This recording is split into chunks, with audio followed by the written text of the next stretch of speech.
Özellikle daha önce defalarca bu ülkede FETÖ yargısının mağdur ettiği, başta 28 Şubat mağdurları, bunun yanında son yaşanan Hudaparcı 3 tane kardeşimizin cezalarının onanması. Biz bu ülkede herkesin hür iradesiyle fikirlerini beyan etmesinden yanayız.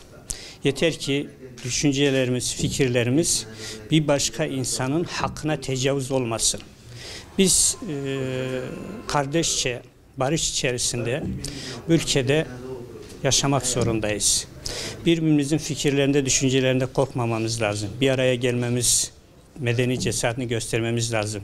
Biz görüşürsek, tanışırsak, inan edin çok şeyi çözeriz. Bizim aramızda böyle büyük çözülmeyecek dağlar kadar sorunlarımız yok.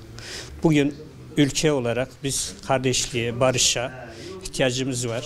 Onun için de özellikle haksız yere sadece fikri nedenlerle mağdur edilen bütün insanların bir an önce serbest bırakılması ve bunların haklarının iade edilmesi talep ediyoruz.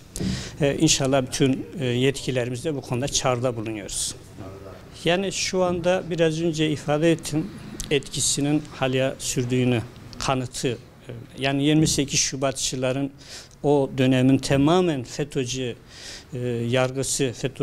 yargısı tarafında cezalandırıldı. Bunun yanında Sivas olayların neredeyse 30 yıldan fazla oldu halde birçok insan suçu tespit edilmediği halde cezaevinde. Buna benzer birçok yargı garabeti diyebileceğimiz olay yaşanıyor. Ve en son işte yaşanan olay da buna benziyor.